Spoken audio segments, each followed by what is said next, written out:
Olá, sejam muito bem-vindos a mais um Isto Não é Pera Doce. No programa de hoje temos connosco a doutora Vera Ramalho, diretora do Psiquilíbrios, aqui em Braga. É mestre em Psicologia pela Escola de Psicologia da Universidade do Minho. É membro efetivo da Ordem de Psicólogos Portugueses, com título de especialista em Psicoterapia e em Psicologia Clínica e de Saúde. Tem vários livros e artigos científicos publicados, inclusive livros infantis. Vamos falar um bocadinho sobre um tema que tem estado na ordem do dia, pelo menos este ano, tem-se falado muito. Eu que cresci a ouvir os professores aos berros, a pedir silêncio nas salas de aula, nunca imaginei que hoje íamos estar preocupados com o excesso de silêncio nas salas. Mas tem havido essa preocupação, nas salas não, nas escolas, mas tem havido cada vez mais gente preocupada com isso, até houve recentemente uma petição para proibir os telemóveis nos recreios. E já há escolas que o fazem. Podemos imaginar um professor a dizer, quando toca, ok, guardem os telemóveis e vamos ao intervalo. Não é? Porquê é que o silêncio nas escolas e nos recreios pode ser assim tão preocupante? Olá, João Paulo, boa tarde. Obrigada pelo convite, por esta oportunidade de falar sobre este tema que eu acho que, de facto, como diz, é muito importante e tem realmente suscitado aqui há algum tempo o interesse de todos, não é? Penso que isto é transversal a muitas pessoas. De facto, há muito silêncio nos recreios, nas salas de aulas. Eu acho que o telemóvel, espero que não seja tão usado pelos alunos, não para fins que não são os mais adequados, obviamente, porque há aqui uma questão importante, não é? Quando nós falamos do uso do telemóvel, estamos a falar também das tecnologias e, de facto, as tecnologias devem ser vistas como algo benéfico para nós, não é?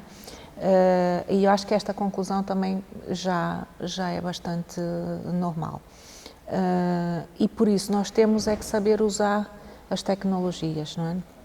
A nosso favor, a favor do desenvolvimento das crianças, como eu acho que também tem sido feito.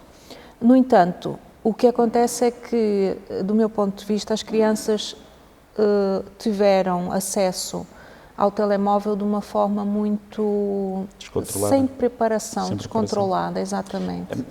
Sem querer cortar o raciocínio, há um estudo que indica que as crianças passam, os jovens, chegam a passar 6 horas por dia com o telemóvel. E isso é demais. Inclusive, a OMS fez um parecer em que, de facto, aponta isso. E dá até diretrizes do número de horas que as crianças devem passar no máximo. E as 6 horas é um absurdo. Está muito para lá. É um absurdo, sim. Sensato. Inclusive, crianças pequenas, e aí eu falo, e mesmo por a minha experiência em clínica, em atendimentos, temos crianças de 3 anos que estão mais de 1 hora com um tablet à frente, que os pais dizem que estão a ver jogos adequados à sua idade, mas não tem elas mexem, elas sabem mexer. Na sua opinião, sem querer desviar, qual seria a idade ideal para um pai, uma mãe passarem permitirem o uso do telemóvel para uma criança? Do telemóvel? Do smartphone, sim. É assim, eu acho que até ao fim do primeiro ciclo, não. Depois há uma questão que alguns pais põem, que eu acho que pode ser pertinente e compreendo, que é, eu ligo para o meu filho no fim da escola para ir buscá-lo, para ter a tal sítio, pronto. E eu acho que aí pode ser, embora há aqui crianças, depois isto é tudo muito... Estamos a ouvir aqui o temporal a chuva, e a senti-lo até. Eu acho que isto é tudo muito relativo, na medida em que há crianças que têm mais capacidade de saber fazer esse uso e outras que não, não é? É como, passando aqui um pouquinho a questão do telemóvel dentro da escola e no recreio da escola, há escolas que já proibiram. Sim. Há escolas, no meu entender, isto tem que ser feito com algum equilíbrio, com a participação de pais, com a participação também dos alunos. Eu não estou a dizer que não é preciso cortar o telemóvel em algumas situações, por exemplo, o recreio, mas acho que tem de haver aqui também algum equilíbrio mesmo, Sim. alguma conversa, alguma preparação, prevenção do uso. Há aqui muitas coisas. Eu acho curioso porque, pelo menos pela percepção que tenho tido, há escolas, e quase todas privadas. Eu sei que já há um exemplo, uma escola pública que o fez, não sei, agora não me estou a recordar onde é. É em Santa Maria da Feira. Okay. Mas há escolas privadas que desde há anos que não permitem o uso do telemóvel nas instalações, nem até determinados ciclos. Sim, eles de manhã pousam o telemóvel, não é? Sim, eu também li sobre são isso. aconselhados a nem levar e a não podem estar com eles nem no recreio. Pois. E aqui não chega a não ser necessário o debate, porque os pais, quando vão para lá, já são informados. E muitos deles já procuram esse enquadramento. Mas o debate fará falta, principalmente noutras escolas onde isso ainda não está implementado, e as pessoas têm de perceber o porquê e as vantagens. Sim, claro. Lá está. E isso depois, eu acho que tudo o que é falado, que é conversado, que é explicado, tem uma adesão muito maior, não é? E eu acho que também há aqui uma questão importante, por isso é que eu digo que o proibir penso que não é a melhor solução, porque há escolas que estão inseridas em contextos diferentes e isso também tem de ser tido em conta, não é? Há escolas em que é possível mais facilmente que os alunos acabem por fazer isto de forma natural, há outras em que isto nem sequer é possível, enfim, eu acho que temos que respeitar também as condições que as crianças têm nos recreios. Têm nos recreios, que isso também é um fator muito importante. Escolas com muito poucas condições. Exatamente. E eu acho que isto é uma coisa também que falou que é importante. As escolas também têm de saber cativar os alunos para outras atividades, não é? Não estou aqui a falar em que temos que transformar o recreio num parque de diversões, não é nada disso. Mas há algumas escolas que nem sequer têm condições que sejam confortáveis para os alunos. Isso também conta. Não é? Isso também é importante. Vamos começar então por abordar o impacto negativo do excesso de uso de telemóveis. Isso pode ser importante também, lá está, quando se começar a ter diálogo entre as escolas e os pais, as associações e os jovens, compreender qual é o impacto negativo do uso excessivo do smartphone por crianças e jovens na sua saúde mental, nos seus comportamentos sociais. Isso deve estar já bem tipificado, identificado. Está. É assim, há aqui um impacto, até que se calhar começaria a falar do impacto físico, que também está devidamente estudado. A questão do pescoço, não é? As crianças têm esta tendência e da postura, não é? A própria postura delas começa a tomar outra dimensão. Há o impacto no sono. Depois há o impacto na aprendizagem, na concentração. Depois entramos aqui para as partes mais que perguntou da saúde mental, mais irritabilidade, ansiedade, também tudo isto pode acarretar estas perturbações, mais de ansiedade, de depressão também. Também há impacto, às vezes, nas questões alimentares. Por exemplo, isto agora levando aqui para outro nível, mas uma criança ou adolescente que está muito tempo a jogar no computador, muitas vezes salta refeições. E isto também é importante atender, não é? Mas pronto, voltando aqui para o que estávamos a falar, a questão da escola. Mesmo a nível de competências sociais, estas crianças acabam por ficar com este comprometimento, não é? Depois entramos aqui na questão, eles na escola é proibido, mas em casa os pais deixam, como é que isto também se põe, não é? E lá está, eu acho que os pais têm de ser também fortemente envolvidos nisto, porque, para começar, é preciso o exemplo, a educação também por modelagem em casa. Também temos muitos pais muito presos ao telefone. É importante definir períodos e situações no ambiente familiar sem telemóvel, como se costuma dizer, de desconexão digital. Claro, sem dúvida. Para a mesa, nos convívios. Sim, sem dúvida, sem dúvida. Há muitas famílias que estão a perder isso.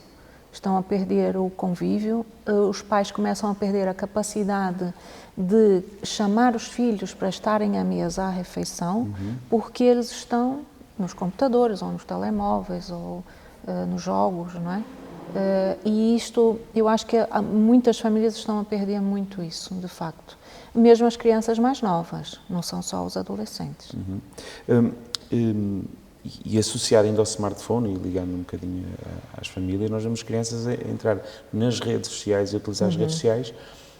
Crianças, por exemplo, crianças obrigatoriamente será cedo demais. Sim. Temos Sim. aos 9, 10, sim. já Porque com redes sociais e com aquelas consultas sistemáticas e utilização diária. YouTube. Sim, as crianças, os mais TikTok. novos, e o TikTok, exatamente. Os mais novos gostam muito dos youtubers brasileiros, estão muito tempo com o tablet, muito presos a isso.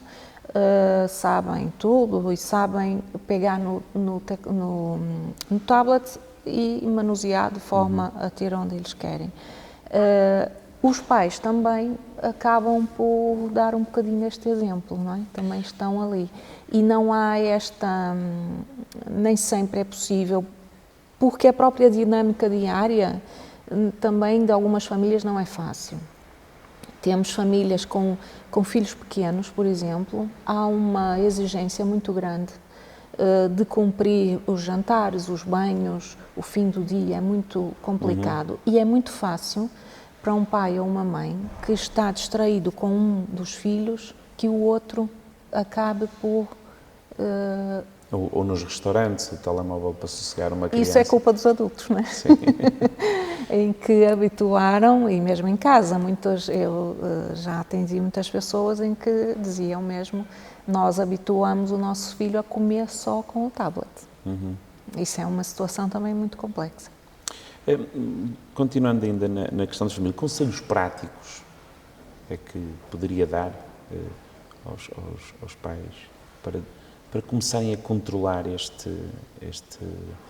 esta situação, este uso, controlar este uso descontrolado, que atualmente está descontrolado. Aquilo que diz é mesmo isso, é necessário controlar. O que é importante é que às vezes as pessoas têm receio, os próprios pais, têm receio de achar que estão a ser autoritários e não se trata disso. Uma criança pequena, por exemplo, até os seus 7, 8, 10 anos, 12 anos, os pais têm efetivamente de ter um controlo mais apertado daquilo que ela vê no telemóvel, de onde ela acede, não é? Porque ela pode aceder a sites que não são minimamente adequados a uma criança, não é? E, portanto, tem de haver esta supervisão. Há, inclusive, nos telemóveis e nos tablets a função parental, não é? Eu penso que tem outro nome. Sim, controlo parental. Sim. E, portanto, isto tem que ser mesmo ativado, não é? Há pais que ainda não conhecem isso, por exemplo. Mas eu acho que isto é uma das coisas que tem de ser... Isto também cabe um pouco às escolas. Também ajudar nisso. Nesse diálogo que tem que ter com os pais, partilhar estes truques e estas funcionalidades que já existem, que lhes permitem, sei lá, bloquear o telemóvel a partir das 10, das 8. Exato, sim, isso é possível. E várias aplicações. Sim.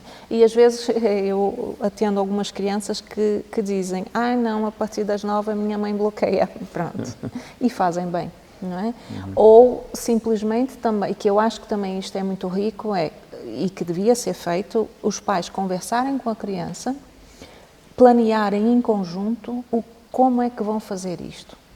Os tempos que ela pode estar durante a semana, os tempos que ela pode estar no fim de semana, e o pousar o telemóvel ou entregar o telemóvel, algumas pessoas optam por isso, em que a criança entrega o telemóvel antes de ir para a cama aos pais. Ou então pousam num determinado sítio em que todos sabem que o telemóvel está ali, mas há no fundo, esta abertura, esta confiança de que a criança vai pousar ali o telemóvel. É claro que os pais têm de ter este controle, não é? Porque a tendência é, aquilo que está na internet é tudo muito aliciante, não é? É muito, para algumas crianças tem muito interesse. E, portanto, é fácil que elas queiram mais tempo e que não consigam controlar. Isto também é uma coisa importante, que é, uma criança quanto mais nova for, não tem a noção do tempo que passa no telemóvel. Nós adultos às vezes também perdemos um bocado e quando olhamos, já estou aqui a meia Eu hora. digo qualquer coisa, não é? Que quando estamos no telemóvel, então nas redes sociais, sempre ali Sim, o scroll, não é? Sempre ali, portanto isto passa o tempo. Nunca aparece, não é? Fim, por exemplo, uma música chega ao fim, um filme tem um fim no final, o livro termina, mas dali podemos de repente não dar pelo tempo passar e realmente nunca chegar ao fim. Claro. A não ser pelo cansaço. Exatamente. E as crianças vão mudando muito também. Vão vendo um filme aqui, um episódio que é rápido, não é? E depois mudam para outro, pronto. E claro, nem sequer se pode esperar pelo desinteresse, porque eles têm sempre hipótese de se manterem sempre motivados. Aquilo, como não tem fim, não é? Eles vão mudando, perdem-se no tempo, não é? E uma criança pequena não tem essa noção. Por exemplo, voltando aqui à situação do recreio, uma criança pode pensar assim, e eu já tive crianças que disseram, não, dá tempo para tudo. Ou seja, ela pensa que dá tempo para estar ao telemóvel quando sai da sala de aula, porque há uma sede de estar ao telemóvel quando saem das aulas. Parece que o mundo está a andar e eles não estão a acompanhar. Às vezes dentro da própria ânsia, aula. Não é? Também. Dentro da própria aula, eles se sentirem vibração, exato, não conseguem já estão aflitos. resistir. É verdade. E depois então, portanto, a criança pega no telemóvel e diz, eu tenho tempo, vou estar aqui um pouquinho e depois vou brincar. Quando dá por ela, já tocou, já não há tempo para brincar. E, portanto, o que é que acontece? O telemóvel acaba por estar à frente da brincadeira e isto é muito mau. As crianças precisam brincar, precisam conviver, precisam da interação e isto tudo tem-se perdido. Não é? Voltando um bocadinho, que isto acho que poderia sensibilizar muitos pais, está comprovado, e já há pouco falamos, que a ligação entre o excesso do uso de smartphone e algumas dificuldades depois na aprendizagem, certo? Isso fica associado a quê? A incapacidade de foco, de se focar em temas, por exemplo, a pesquisar, para ler, para se concentrarem. Exatamente, sim. Para aprofundar conhecimento. Está associado às dificuldades de foco, de concentração, de atenção, a uma distração maior também.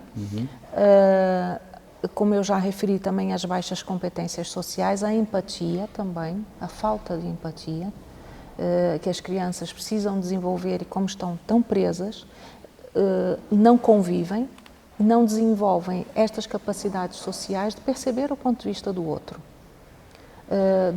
De estar na pele do outro, não é? Que isto é a empatia. Das redes sociais, do caos que aquilo é, das turmas. E também queixamos-nos de uma coisa que eu acho que também tem muito a ver com isso, que é os jovens estão muito centrados em si próprios, não é? Não estão muito, não digo todos, atenção, não é? Mas há uma tendência a não sentir um pouco a pele do outro, a não se colocar no lugar do outro, não é? É muito eu. E a pensar em si próprio e a preocupados consigo, não é? E depois também há uma questão aqui que eu há pouco queria referir, que é a nível motor. Mexem-se menos, estão muito parados, não é? Quando estão ao telemóvel no recreio. Muitas crianças, eu antigamente ouvia-os muito a dizer que davam a volta à escola, como eles diziam. Nós, não é? Aqueles grupinhos que geralmente se formam, não é? Entre 2, 3, 4 amigos, e davam a volta à escola, não é? Isto também era bom. Conversavam, davam a volta, conversavam, pronto. E agora não, há muito isto de estarem parados, de estarem ali ou sentados ou em pé, em círculo, e que estão muitas vezes a trocar mensagens entre eles, dentro daquele grupo, mas não olham, não falam, trocam mensagem, não é? E eu acho que isto, de facto, é uma coisa que tem de chamar a nossa atenção. Aqui, na prática, no modo como estamos a caracterizar isto, é quase um problema de saúde pública, que pode ter um impacto profundo a médio prazo na nossa sociedade, em questões de cidadania mesmo. Sim. Pelo menos olhando para isto, estamos a imaginar daqui a mais alguns anos, obviamente isto está aprofundando-se, cidadãos ainda menos informados, ainda com menos empatia e menos capacidade de compreensão das diferenças do que seria suposto, porque temos acesso a muitos mais meios de informação, mais sedentários, mais... Exatamente, mais sedentários também, mais com tendência à obesidade, não é?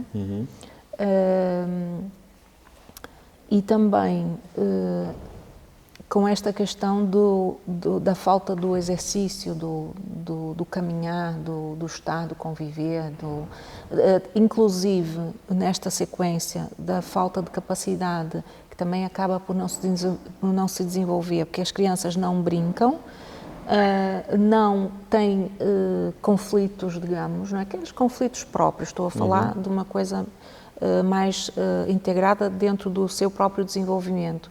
E não tendo estes conflitos, não aprendem a resolvê-los, não é?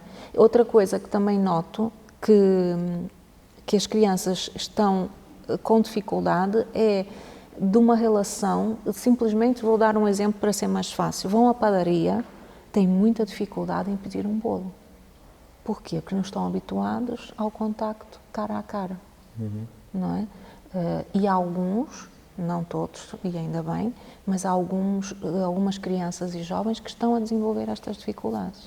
E eu achei curioso um estudo que saiu, acho que foi ainda este ano, que indicava que 86% dos jovens portugueses se consideravam viciados no telemóvel, ou seja, não é o facto de alguém identificar 86% de população viciada, num grupo viciado, é eles terem consciência desse vício. Sim. A partir do momento em que têm consciência desse vício, significa que estão a pedir às pessoas ajuda, porque estão a dizer, eu sozinho não vou conseguir desligar.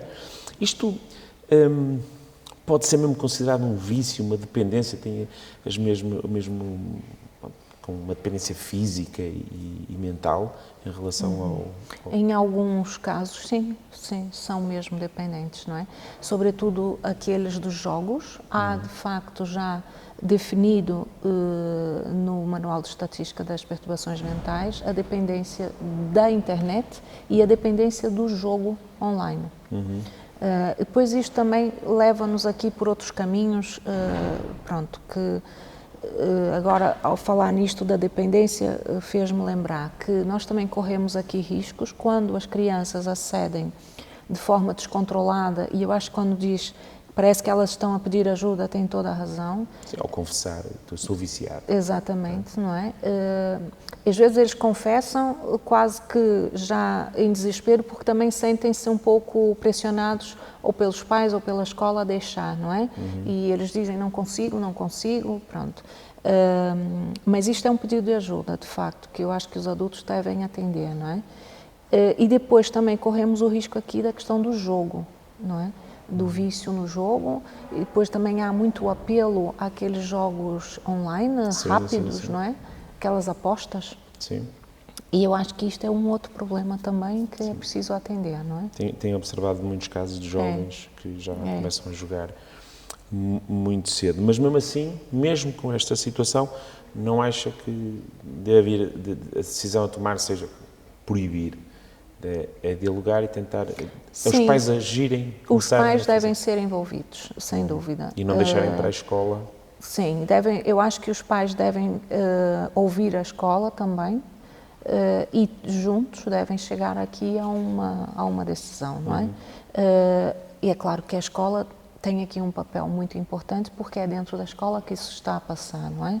E uma escola que toma a decisão de proibir, eu acho que os pais devem acatar e devem conversar em casa com os filhos de forma a que isso se ponha. Eu, quando falo proibir, é proibir no recreio, porque eu acho que os telemóveis e os computadores, os tablets, enfim, podem ter uma função muito importante dentro da sala de aula em algumas matérias, não é? Sim. Agora, cabe ao professor ter este poder de agora vamos usar este aparelho e agora vamos guardá-lo, não é? Sim.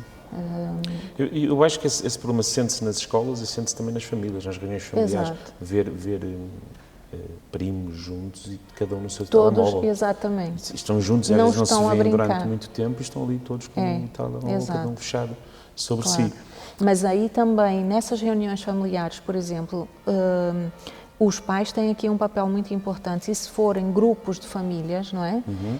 Todos os pais deviam ter a mesma medida, não é? Que era incentivar a que os jovens e crianças brincassem, estivessem juntos e que pousassem o telemóvel, não é? Porque senão temos aqui a comparação, mas o João ainda tem o telemóvel na mão, não é? E eu acho também outro problema que pode surgir no meio disto tudo, nós estamos agora de uma perspectiva, não quero transmitir essa ideia da tecnologia como ameaça, mas sim, acho que é por aí que começou pelo início a dizer que é uma ferramenta muito importante, é que a tecnologia vai ser fundamental para nós, para a nossa vida, e nós não vamos sequer conseguir controlar como é que a internet vai chegar até nós. Neste momento ainda chega pelo telemóvel, um bocadinho pelo relógio, um dia destes se calhar pelos meus óculos, por bonés, por roupa, por chips, e ainda vai ser muito mais complicado. É verdade. E o que é importante, julgo eu, é dar ferramentas e às pessoas para aprenderem a lidar com isso. A prevenção é algo fundamental nesta temática. Porque daquilo que falamos há pouco, não é, dos jovens terem acesso, e as crianças principalmente, a sites ou a conteúdos que não são adequados, é preciso que os pais também eduquem, e a escola também, eduquem as crianças para saber lidar com isso. Saber aceder, saber, por exemplo, quando estão numa situação de risco. Temos vários casos conhecidos, não é, de crianças que acabam por se colocar em risco de pedofilia, sim, enfim, de sites que de facto não são adequados.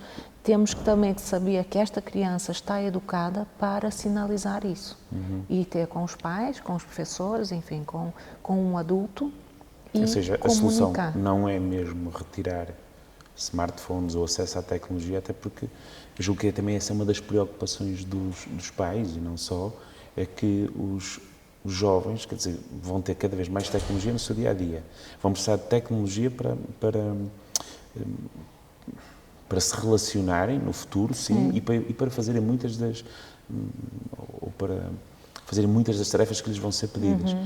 E a verdade é que se os afastarmos demasiado ou os impedirmos, eles vão ter menos habilidade, e não vai ser tão intuitivo. Eu julgo que isso também assusta os Eles pais. precisam desenvolver esse equilíbrio, não é? Entre estar com a tecnologia, saber usá-la, mas também saber defender-se, não é? De situações que acontecem a todos nós, não é?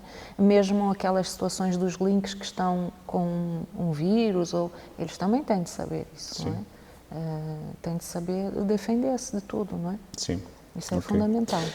E fazendo esta ligação aqui entre e para terminarmos, estamos quase a terminar, entre o uso do telemóvel e o bullying, também é uma área que já escreveu sobre isso. O telemóvel tem potenciado ainda mais o bullying? É sim, em algumas situações tem, não é? O ciberbullying, que acontece muitas vezes dentro da própria escola, entre colegas que estão na própria escola, não é?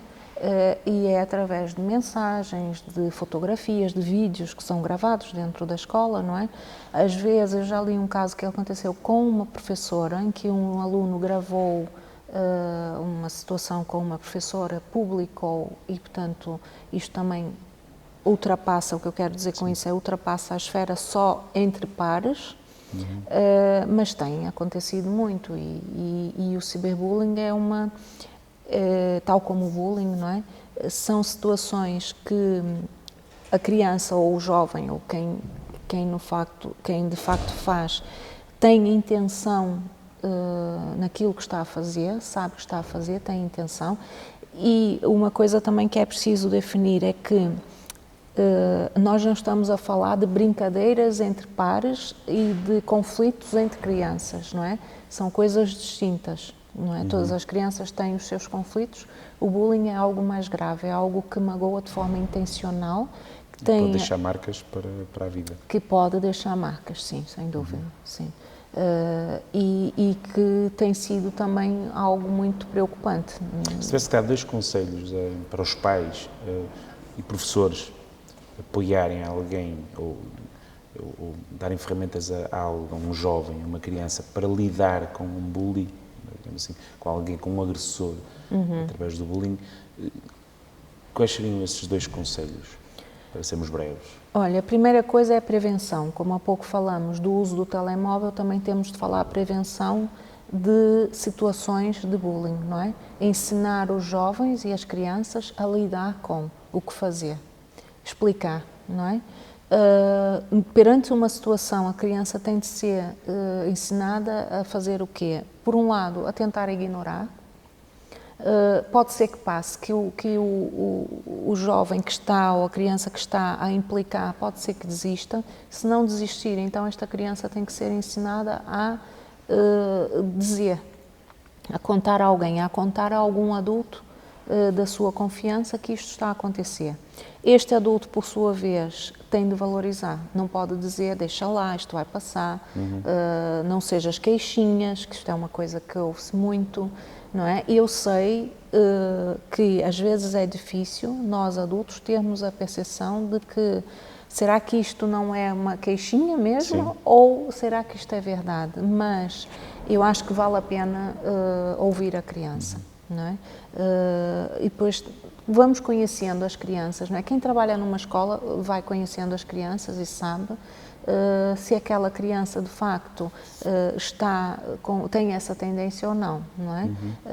E por outro lado, há que haver uma vigilância também, não é? Okay. Saber o que é que as crianças estão a fazer, portanto isto tudo também é importante. Em casa os pais também têm de ter este papel, não é? De prevenir, de saber educar a criança para atuar perante uma situação de bullying e também prevenir para que ela não seja o próprio agressor, não é? Eu julgo que ficamos com uma boa ideia sobre, essencialmente, que é importante não proibir, até porque nós acreditamos que o uso da tecnologia, que devemos usar cada vez mais e melhor a tecnologia, que ela pode ser muito útil. Exato. Bem, em contexto de sala de aula, isso interessa-nos muito, o schooling, que seja cada vez usado nas interações entre professores, alunos e toda a comunidade, mas aqui o foco está na formação e na preparação para esse uso. E na prevenção. E na prevenção. Muito obrigado, doutora Vera. Eu é que agradeço. Por ter estado connosco e por ter partilhado um pouco da sua experiência e daquilo que, sobre muitos temas que tem escrito e em que tem trabalhado. Obrigada. Quanto a nós, até ao próximo programa.